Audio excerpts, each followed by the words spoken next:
So it happened again, unfortunately. The first like 5 or so minutes ish, I did not have audio on my mic because I forgot to switch it in OBS. So we're going to jump right into this. If you haven't seen episode 22 of the podcast, that's when we had Ryland on before. Go back and watch that. Listen to it, whatever your situation is, and then come back and listen to this. Ryland's going to be talking a little bit about everything he's dealing with Charlotte and himself, and halfway through season 2 with Charlotte. So yeah, should be a good episode. You'll jump right in right here. Definitely. Yeah, I think when we had started, our goal was always to how do we make an impact? How do we blow up your feed? How do we say we are here, we want you to recognize us, we want to be a visual identity in your household, and I think that went pretty well. I can't list any numbers off the top of my head, but I think from our engagement and our social growth over the last year, it's definitely spoken to the work that the team had put in. Our graphics team in general, but also just the entire content team, from video to photo to social itself. I think the work to display content properly and effectively has been of the utmost importance for the organization. So I think that kind of made our jobs a little bit easier, when you have that kind of backing from your entire group. But yeah, we really wanted to build something that was different in MLS, and something that fans hadn't seen before. Even fans in Europe and Premier League fans and general Champions League enjoyers. We wanted a brand to feel new and fresh and define kind of what it meant to be an American soccer team in 2022 at the time.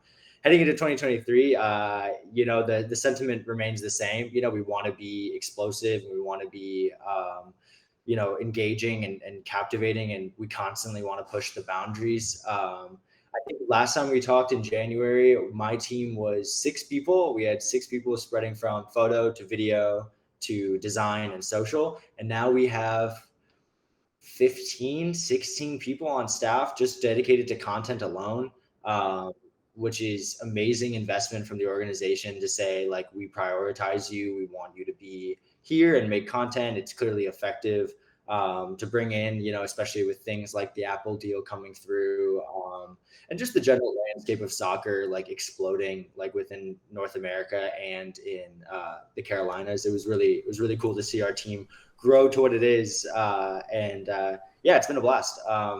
It truly has, for our perspective, we don't want people to forget us. We want to be there, and I think that was a big thing from a design perspective. Everything is brand related, so yeah, it floods a lot into what we do on the daily basis of just keeping people engaged and energized. So yeah, it's a good time. Yeah, it was cool to see to look back on your portfolio and see some of the pieces that that you produced last season, and then now going into the stuff that you're producing this season. The transition is evident, and you can see how much more comfortable and how much more wanting to I guess being comfortable allows you to be open to be moving into more different creative realms and different ways of treatment and stuff like that. But I think you guys you're doing an awesome job in keeping the branding and keeping the message and keeping the those traditional Carolina colors. You guys are it's really awesome to see, and maybe that's just the product of the color palette selection, but that blue just pops out anywhere you see it. And especially when it's paired up with your home kit too. That always fits real nice. Yeah, I think that was a big thing, and for I guess the majority of listeners will be design focused. One of the things, just from a design perspective, is the blue in our kit is the same blue in our color palette, in our brand guidelines. And so one of the things that we've been doing this year is let's just get rid of the middleman. What's this fabric doing in here? So we'll color range and eliminate the jersey color itself to bleed the background, the blues into the blues of the kit, which I think really sets the tone for the graphic, when you make it. So that's been a thing that we've introduced this year that personally I think has been a really cool standard setting in terms of where we want our colors to be focused. yeah, it's awesome to see that. Number one, people enjoy like the graphics. I think that that's been cool to see like a community like get hyped about something. Mm-hmm. Uh, and yeah, I think speaking to your comfort like comment, like that is 100% like it. Like I think there's so much experimenting and like there's so much like trial and error in the first year, and especially me, it was my first year like in the league. It was my first year with like a true like professional team and like a professional sport, like working on like more of a social basis. I mean, of course I worked with racing and Louisville, but like more of like as doing intern responsibilities. Mm-hmm. And now like having like a team behind me that is all like collaborating for the same mission, like the comfort like radiates throughout the organization of like we know what we're doing Mm-hmm. and we know like what we're here to do. Mm-hmm. Obviously there's of course like experimenting and like we want to trial, we want to like break the boundaries and we want to do new things, but like yeah, I mean being comfortable in your brand is like the first step of like I'm ready to make, dope stuff. Mm-hmm. Yeah, I think the MLS is a I touched on this a little bit with Kenan, and he thinks this as well. I think the MLS is a very quickly growing league within the states. Yeah, Simply, like you could leave it at that, but I think it's because of the impact that the other American players are having on a global stage with the game. So like, I feel like in tandem, the creative has to move along with it and higher quality, not only higher quality graphics, but higher quality production, higher quality, whatever it may be, higher quality photography. Um, I feel like that just has to come with the growth of the league, and with this deal, I don't know how much you can talk on it, but with the deal with Apple and hearing about the content that teams are going to have to produce and everything like that, I feel like that only helped the scenario of like the outcomes. Obviously, it puts more work on you guys, but the outcome of like the one, the amount of content, but two, the quality of content that has been produced and will need to be produced for the teams, and not only for Apple, but also for your own team to be able to stick out and be able to be like, hey, this is why you want to follow our team. I feel like it's only beneficial. Like with the generations that are coming up and wanting to play the sport of soccer coming up with the emergence and importance of social media, and seeing the teams that they're following on social media, they're seeing all these awesome graphics, all their favorite players portrayed in an awesome way on a digital medium. The importance of all this and is only going to benefit as the years go down. When like I said, when those new generations come up and are more interested in the sport, that's how they primarily view the sport, is on social media. And it's just 100%. yeah. Sorry if I cut you off there. No, I mean, you're speaking exactly like you're preaching to the choir. I mean, like Mm-hmm. the future generations is kind of like, I think we can see it now, especially as MLS is like developing, and like that's exactly who we're speaking to. I think that there was a mindset, like even like maybe even last year to not so many years ago, just in the league in general, is like we want to speak to the people that don't think MLS is like a top league. And it's kind of not like that anymore. Like we can have the debate with like Europeans, or like the MX supporters, and it's like sure, like if they're gonna believe what they want to believe, but like right now I think the league's focus is like we want a kid to like go on, if they have social media, like we want them to see a team that is like cooperative, organized, and exciting, and Mm-hmm. that's not at all our brand pillars or like but that's just like the ones that I made up, at least in like my term of work. But like we want kids to see that like this is the future, and like this is the exciting new step for them. And obviously social media is like the first frontier for that journey. Yeah, I mean the conversations of old are in the past, like we're not fighting for those guys anymore. Like we want the younger generations to feel like they're a part of something, and that this is a plausible league to be a part of, like both as a fan Mm-hmm. and maybe as a player one day. Mm-hmm.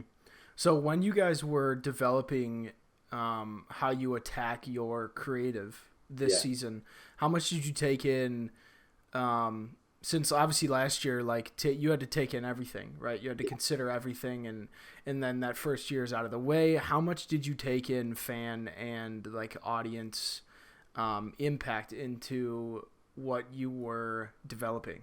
If you need me to Yeah. reword the question, I can. No, that's Maybe. great. Okay. I think genuinely like a lot. I think it would be a lie to say that we don't pay attention to like what's going on social media and like what our fans say. And like Mm-hmm. I think what at least our group did, and obviously like just to name the people that were along with the creative process of name drop of the podcast of the Like creative it. process of the brand.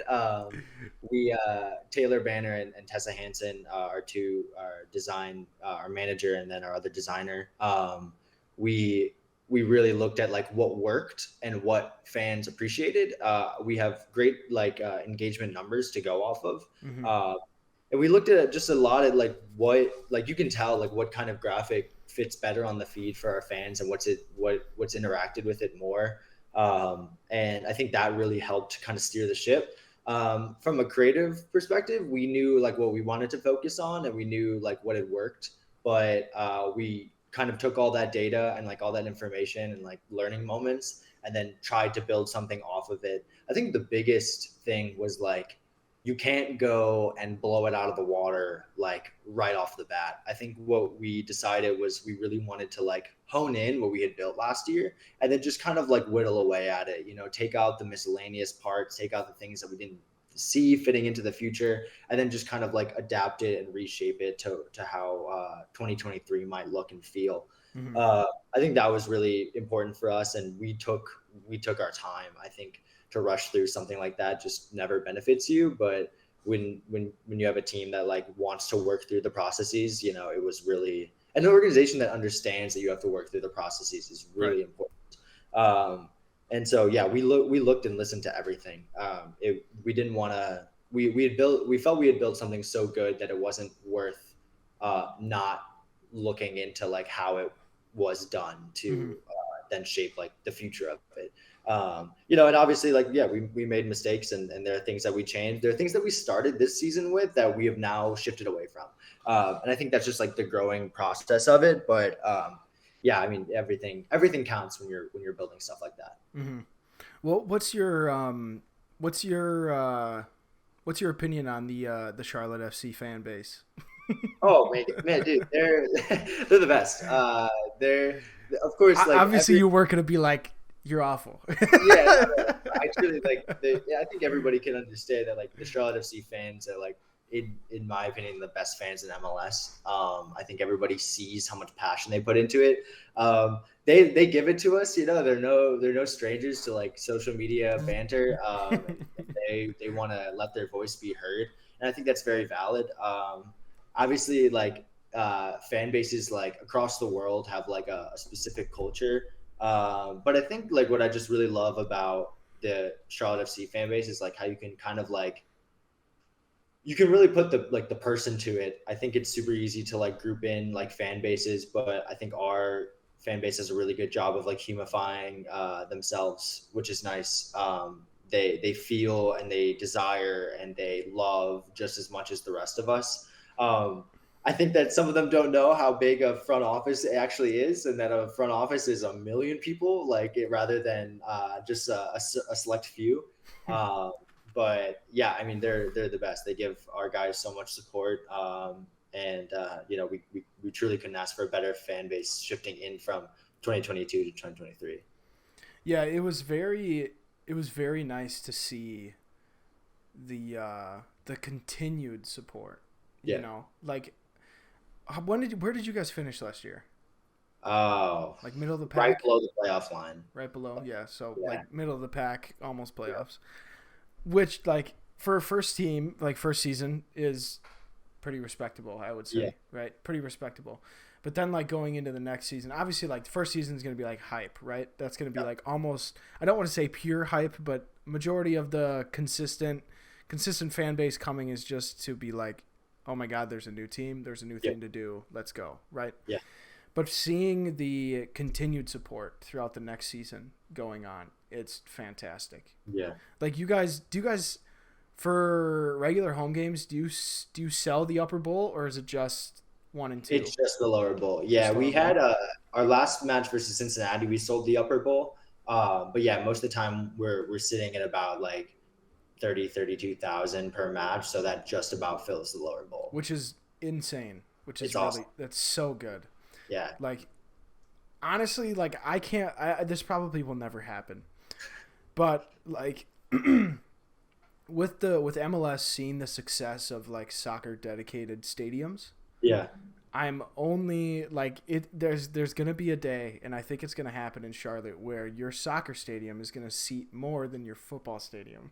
uh, yeah, I yeah, like I can't. It probably won't happen, and if it does happen, they'll probably have. I don't know how much room is down there, but it'll probably end up being right next to the football stadium if yeah. you build one. But like you guys have, I feel you just have no problem selling things out. Yeah, I mean they love it. I think that's like I think the goal was like we don't want I can't speak for like the business ops in general, but I Right. think like the general precedent is like obviously soccer is of the utmost importance and winning is of the utmost importance, but like moreover like come to a game and enjoy it with your family. Like get Mm-hmm. your kids out here, like have a good time. It's super fan friendly atmosphere, and I think that's really what gets people coming back is like even like when the team might not be shifting in the area you want like in the table, like you can at least go to a game and enjoy the experience. I think that's really like in underappreciated element in I guess like developing stadiums or fan Mm-hmm. bases, and I think it's of like the like true priority at Charlotte FC, which is cool. Mm-hmm. I can't remember how much was your record breaking. What was your attendance on that? Do you remember? Was it like 75 or something like that? 74,479 I think is the number. Oh wow. Yeah. I'm not sure if I remember it, but let me just say it exact. Yeah.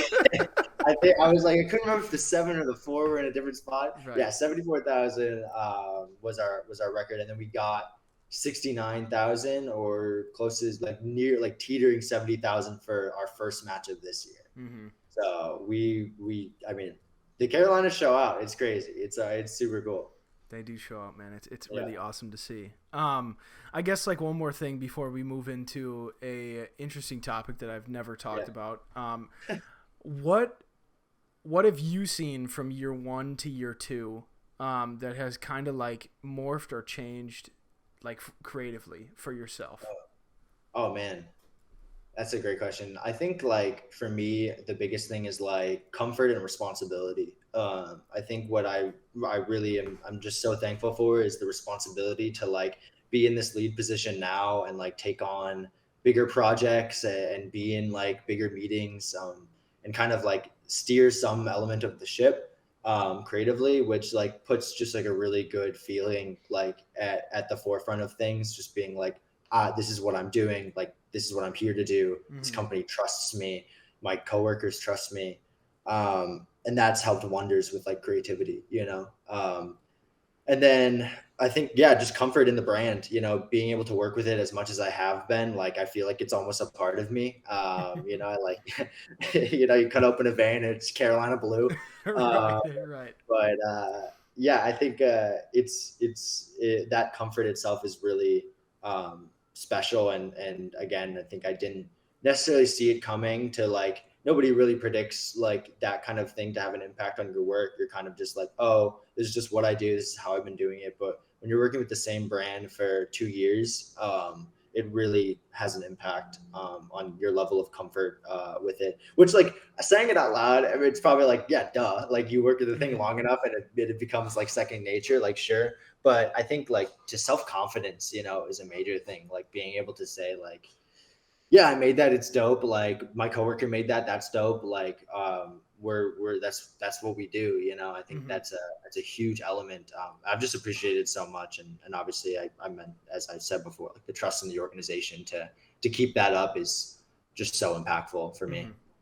Yeah, that's awesome that you say that. It's like you realize that your coworkers and the people that you're working with every day have more trust in you, so that allows you to be more confident with what you're doing. And yeah, that's fantastic. I think like with anyone listening right now, it's like that's like the ultimate goal. If you're like working with coworkers and you're in something that you have responsibilities and it almost seems like you've been working with Charlotte for 10 years. It feels like it. It's 10 years. But like since I feel like things just move a little bit quicker with like just simply because of how new the organization is, but also how fast you guys had to turn over and make it something, especially on like the creative end. Like you had to, like, usually some brands take a couple years to really establish a creative system and everything like that, but you guys, you did it in like an off season, so it was, and obviously things evolve as you go, but you got to start with something, and getting to that starting point within a creative system and everything is a struggle, and you guys did it. And you guys keep producing the work that's fantastic, and it's super awesome to see. So really kudos to your whole creative team, man. Thank you. We really appreciate that. So now moving into something that I don't know if you would be interested in talking about, but I thought of something. I thought of this recently, and just mainly with the impact that Charlotte's Home Kit has on, really showing who Charlotte is. That baby blue, that blue really stands out, and you can really attribute that to a brand. MLS kits, specific to MLS, right? Importance of designing an appealing kit, obviously attributing yourself to the fans and attributing yourself to the city. I don't know if you were, but were you in discussions at all, or are you guys in discussions? You obviously can't disclose anything, but like, is this an MLS thing where the in-house design team is in discussions with designing new kits? I would say it depends. I think I can't speak for all MLS teams, but I would say like our partners at Adidas are incredible. I think that like they take such care of MLS teams, and they include the clubs in every step of the process, which is amazing. There are different members of the club that are a part of some process as compared to others. Right. But yeah, I mean, I think like I can't praise Adidas enough for like the effort and like the care that they put into it, because like truly they make sure that the club's mission is heard, and they give a lot of responsibility to the club to kind of steer the ship. Mm-hmm. For sure. Is your purple kit relatively new, or was that your away kit last year? That's brand new this year. What one? Oh, your all black and like minted out one was your away kit last year. Okay. Yeah. So where does the purple come from, if you don't mind? That's a good question. I think the purple in general, just of like royalty, I think is important. I mean, I think that as a whole, I can't exactly speak to where like the design, because that kit was made before I think even joined Charlotte FC. Like, I think that's like the biggest. I don't know if this is like public information, but design processes for kits are usually the shortest amount of time. The longest amount of time is production. So like the kits that you see now were made several years ago. I think that's like the most important takeaway, is like, that's like when a kit is made, you have to think like super far in advance and like trends. And yeah, so I can't really necessarily speak to the team that made that kit, but I think I mean, personally, I love that the new kit this year, like just it, like purple itself, like not being a part of our brand guidelines, and like the amount of splash it makes, like on the feed, in our graphics, on the field, it's crazy fun to work with. So I'm a big fan. You guys have is it a full purple, like purple shorts too? Yeah, purple shirt and purple shorts. Purple socks as well. Purple socks as well. Yeah. I was gonna say I don't think I've seen you guys. Well, I've probably seen photos, just haven't paid much attention. I haven't watched an MLS game with you guys wearing that yet. So, I'm just like thumbing through right now the MLS kits for this year, and I mean, I had a feeling that, obviously the process, especially with that big of a apparel provider, Mm. they're doing things way back, like backlogged way before Yeah. this stuff gets released. Obviously, like they don't just like talk to you guys, you know, 6 months before it's supposed to happen, and boom, there's a kit. They have to deal with, they have to do that whole thing with the whatever. What is it? 30? Is it 30 or 20 something? 30 something MLS teams, however many Yeah. teams we have. Yeah. Um, Nine. so yeah, I can only imagine that process, but I'm very intrigued to hear your opinion on because obviously you've been working within soccer. What, you worked with Louisville before this? Did you work with Yeah. anyone else before? No, just college and then Louisville and then here. And Yeah. then So here. about 3, 4 So years. I mean, you're a soccer liker or a soccer Yes. lover. Big So fan. what's your opinion on like the design of kits? Like if you were to design Yeah. kits, what would you be considering? I am so glad you asked. I have such hard opinions all the time, and I never get to share them. No, I think that like there has to be so much conversation that goes into kit design. It hmm it is not a shotgun thing. I see all the time kit designs on my feed of like people making kits, and I'm like, you're just not there. Like it just isn't. You can't necessarily like get it right away. There's so much you have to like think about. hmm Like going back to like the old Nike kits of the first years of MLS, like those obviously are like well known around the world of like the insane designs that were Right. on those.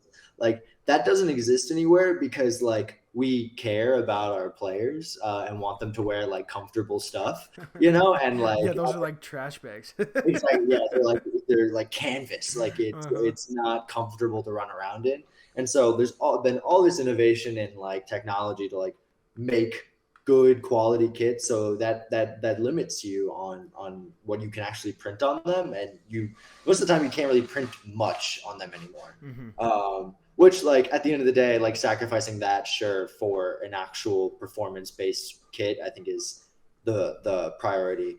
Here is the main takeaway that I've been saying for years, and it is truly like look good, feel good.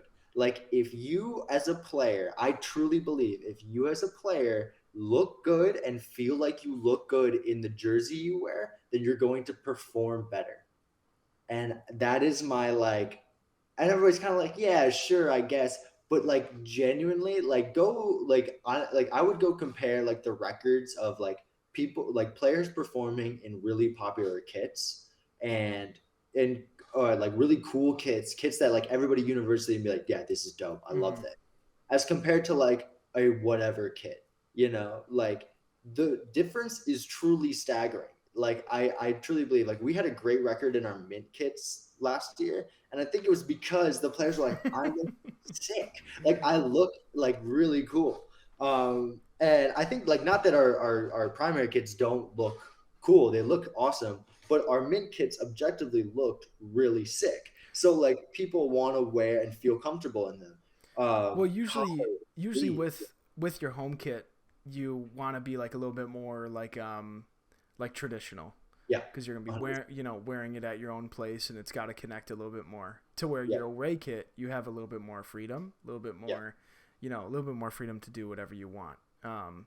So yeah, I feel like that's a trend. Like the away kits usually look a little bit more out there and a little yeah. bit more interesting than your home Yeah. kits. Yeah, I think it's also like material based. Like if you're, I don't know, like again, like this is purely opinion. This is not based in fact. Like this is just me being like, if I was a player, I would want to wear something like that, like made my arms feel like they were comfortable in it, and like the collar felt like it was a collar and not like dipped or like swinging around my neck. Right. I think that is like everything, like being able to sit, like not be uncomfortable while you play is like massive. And I hmm think that's like maybe it's not a hot take, maybe it is, but like that's like my biggest thing is like when people make kits and when like you're a Premier League club going to design a kit, like there's a reason like Man United released a kit last year that was lime green and had like lightning bolts on it. It's And freaking people were sweet. like, Yeah, well, no, people hated it, and You know, so I love and it. they lost every game wearing it. And I was like, I wonder, I wonder if the players like, I think form fitting, it probably fit great, but like, I don't know. I'm always wondering about that, and I think that's like my biggest thing is like, if you were a player, like, would you feel sick wearing this? Would you feel like I'm gonna go out there and score a hat trick and like I'm gonna, would you wear it underneath your wedding suit? Would you wear it underneath like, would you wear it to the park? Would you wear it out to dinner? Like, where like how do all of those things impact you? Um, and I think like design in general, like being able to like make something that's sick, like has so many factors to it. And truly, like kit design, like breaks my brain. Like being able to like know what is actually going to work is feels like an impossible challenge. Hmm. Well, I feel like within the kit game, there's a lot of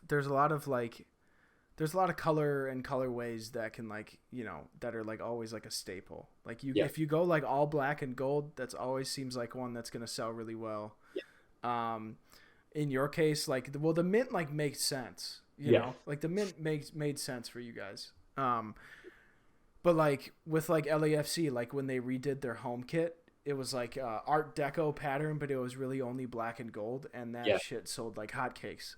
yeah, Um, like Columbus, their kit this year, like the black and yellow. Granted, yeah. they're another one of those clubs where their color palette kind of sells things by itself to a sense, but like um but I feel like within the MLS, it's so much different when it comes to kits compared to like Europe, because Definitely. with Europe there's so much more tradition and people are going to buy kits just because of the club. To where Yeah, in the MLS, it's I feel like the majority of the fan base, the majority of the new fan base doesn't know what team they want to support yet. So it's yeah, so it's solely based off of how like kits look and if they they look good representing something. definitely. It's like yes, you want to like step one in designing a kit is like, yes, it's for the players. Are they going to look good? Are they going to, like you're saying, I think you make a great point. Look good, feel good. Are they going to feel awesome representing the club wearing this kit? But on the flip, is our audience going to want to buy the kit? Yeah, Like our fans going to resort to wearing last year's kit, or are they going yep, to want to buy this? And I mean, at the end of the day, it's a business, so you have to yeah, figure out a way to produce some extra revenue with with the selling of your kit. So it's got to yeah, look cool in both senses. 100%. Um, like when it comes to Europe, like Real Madrid can produce a white home kit with gold piping every single year, and it will Yeah, sell in the millions every yeah, single year because it's Real Madrid. You know, exactly. like that white, that like Los Blancos, Real Madrid, that is probably the one of the most iconic kits in world 100%. football. So like Yeah, I feel like yeah, like it's a good switch to be like in the MLS. You actually got to design something that's very visually appealing and has a little yep, bit more behind it. Like like for Charlotte, your home kit has has the state on it. It has like little sayings and stuff. it's big time. It says something behind the collar, on the back of the collar. What does it say underneath It's there? it's the vertical monogram. So it's CLT FC like Okay. in a vertical monitor, which is so clean. Like it looks sick. And then is the state like on the what's that tag called, like on by the waist? Is It's a that jock. jock tag? Yeah, Yeah, yeah. So like, there's a little bit more consideration in the yeah, smaller details in the connection to the fan base within America, because you have to develop something appealing, something that's going to sell, and especially with how many teams are going to be taking it from that point of view. So yeah, all these MLS teams are like, obviously there's the original MLS teams. Like Dallas did paid homage to their Dallas Burn, from their like first team ever. yeah. I feel like there were a couple teams. LAFC did a or not LAFC, LA Galaxy paid homage It's to like their colors, yeah, LA colors. yeah. Let's see here. I'm just scrolling through. Yeah, But then like teams have to do something different. Like Minnesota United, their kit this year, I think, is that their home kit? I think that's their home kit with the mhm, Northern Lights on it. yep, So cool. Like that probably sold probably the best they've ever sold anything. That's probably a top seller in the MLS. Nashville's all black and silver kit, the Johnny Cash kit, Yep. that's freaking sick. Like, but that Yeah. also connects to Nashville. That connects to connects to the city, connects to the music and everything. I don't know. I'm with you. I think kits are like such a very like it's like you can very easily like hit or miss. Like it can Yeah. either be a banger or it can be like the shittiest kit known to human beings. Yeah. You know, I like think there's so much pressure. Yeah, I think what we like, at least what I've learned like throughout witnessing, especially witnessing like this year's MLS kits get launched, like simplicity is almost the way to go. Like I think like not blowing it out of the water, like to just try something new. Like I'll take Colorado Rapids as a great example of like blowing it out of the water, doing something new. But at the same time, they partnered with a mental health organization. So it was like, or Red Bulls, like those kits are like very different from the brand guidelines, but they work because they're tied into very specific circumstances. Mm-hmm. In comparison, like teams that are doing like new primary kits or new secondary, like new primary kits mainly, like Columbus, the idea is to create a brand centered kit that like doesn't feel like you're shifting away too much from like home base. Mm-hmm. And I think that's really like the power message is like, hey, this is still us. And like going back to your Real Madrid comment, like that's exactly what makes that so powerful is like it will always be Real Madrid. And you want to do that like with your MLS kits. Like you want to be a Columbus Crew, you want to be, an LAFC, you want to be a Charlotte FC. And that needs to be shown like through the shirt you wear. And I think like not straying away from your brand, but really figuring out a way to like hone it so that it's unique and cool and bold. Mm-hmm. And again, I'll give Adidas another shout out that the jock tag and the collar inclusion are such big helps. Mm-hmm. Being able to include small elements of your brand in the actual design of the kit is such an underappreciated element that I'm just like a huge fan of. Mm-hmm. Yeah, it's the attention to detail in kits nowadays it's awesome. Yeah, because it used to just be, hey, develop a visual and this is what it's gonna be, but now there's that also goes back to the creative teams behind the promotion of the kits 100%. As well. It's like like being within that conversation of, okay, what is this kit gonna stand for? How are we going to get our brand? And it's another extension of being able to show your brand message. Like those teams, like you mentioned, that partnered with different organizations, and that's showcasing another aspect of the brand that people may not have known about before, or like with I forgot. I'm looking right now and I can't figure it out. But anyways, like the personalization almost of these kits now are so cool, and I feel like it allows the fan base to really connect a little bit more, and it really makes them feel like I am part of this club as well. Yeah. Even if you're like a casual viewer, like when I bought the home kit last year for Charlotte FC, I think it was like the week after we had the episode too. Like whenever it came out last year. Yeah. When I bought it, like just looking at the little details, I was like, "Holy shit, this is awesome!" And like whenever I put it on, I like felt proud to wear it because it was so cool, and that's how I feel like with the USMNT kits now. It's like, one team or one nation, one team, that kind of stuff. To be able to connect that fan base to your brand and use the jersey as that bridge, Yeah. Now, question for you as you're looking at them, do you have one that like really sticks out in your mind that like really sells it for you?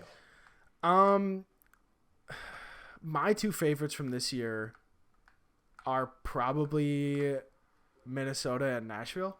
Yeah. Minnesota because of the character that they have going with their brand. The loon is like it's the state bird, but it's such an ominous bird the way they portray it, and then including the Northern Lights in there, it like completely screams like that's like creative Minnesota right there, and it's fantastic. And as a Midwestern, person in the United States, it's fantastic to see something like that. And, Minnesota, no one really likes Minnesota unless you live in Minnesota. So like being able to see that, it's pretty cool. But with Nashville, like I love Johnny Cash. Johnny Cash Yeah. is amazing, and being able to see something that looks cool, but also shows the message and the message of Johnny Cash and pays homage to him is fantastic. Yeah, those are probably the only two that really stand out to me. I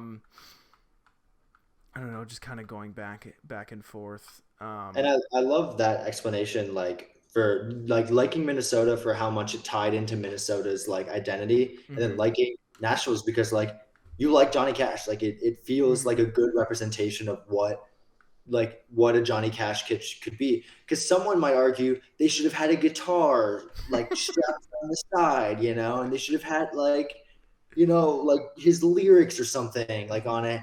It's like no, like it's all about the detail, like the in between the lines thing, like obviously the jog tag for Nashville is sweet, but mm-hmm, it's that small like that silver lining of Nashville's that really sells it. That all black, the man in black look mm-hmm, to Minnesota's case, like yeah, it's like there's so many ways where you could like mess it up. And like, sure, is there a perfect kit in MLS this season? I don't think so. I think everything could get there. What it could be, like you couldn't sit them all in front of me and I can't pick them out. I wish I could, but mm-hmm, like, there's always room for improvement. But like, yeah, I think like that's I think exactly like the shout. mm-hmm. Um, that like people are looking for. And like really at the end of the day, like if you're designing a kit, like someone's gonna hate it. Someone's gonna hate it somewhere and they're not gonna like it and they're gonna think it's dumb. But there will be someone out there that's like, this is everything I've ever wanted. Mm-hmm. And you pick and choose your battles. Right. Speaking of that, the ones Yeah. that don't stand out to me are Yeah. Toronto and Vancouver. Yeah. I don't know. Like the thing with Vancouver, they always do that big blue sash across, Yeah. big blue hoop where their sponsor goes. That's pretty Yeah. consistent on their kits. But like, you're the Whitecaps. Do Yeah. some mountains. Do some. I think either last year or the year before, in their white kit. Actually, I think it was on their navy kit as well. They had mountain like icons as like their pattern, which I thought was pretty sick. Yeah. But I don't understand the hoops. I know that's like an old thing that Vancouver's always been doing, and same with Yeah. Toronto. But I just don't like Toronto's this year. That silver, they just need to lean into that red and just give it. I will say I 100% agree. I think that Toronto's looks kind of, it looks a little bit, it looks like it would have did well in 2018, 2019, Yes. but not 2023. Yeah. Just when you put it up against the rest, there's just a miss there in my opinion. But Yeah. Well, yeah. I mean, the kit topic has been a topic that I've been wanting to talk about for a yeah, while. I love kits, man. So And I feel like within the MLS, it's so unique because of the lack of history lack of history compared to the other leagues around the world. So the concepting and the ideation process of designing a kit for a team within the MLS I feel like just has to be completely different compared to yeah, a European team. definitely. So yeah, that's awesome. But Ryland, thank you for coming on again. Dude. Episode 84 today has been Yeah. fantastic. It's been awesome to. I know we've been connecting off and on, but it's been awesome to sit down again and have a great conversation with you. Yeah, absolutely. Dude, thank you so much for having me on. Yeah, I mean, I can't speak more to how cool this podcast is, and I know I listen to it every time it comes out, just of listening to other creators in the industry. So really appreciate you having me on. Yeah, no problem, my man. For the listeners, go down below, connect with Ryland. All his socials will be down there. Twitter and portfolio for sure. Obviously, Ryland, if you want me to include anything else, I'd be more than happy to. But yeah, thank you for coming out today, listening to episode 84. As always, make sure you tell someone that you love them, and have a good rest of your day, week, month, whenever. All right, we will see you in episode 85. Peace.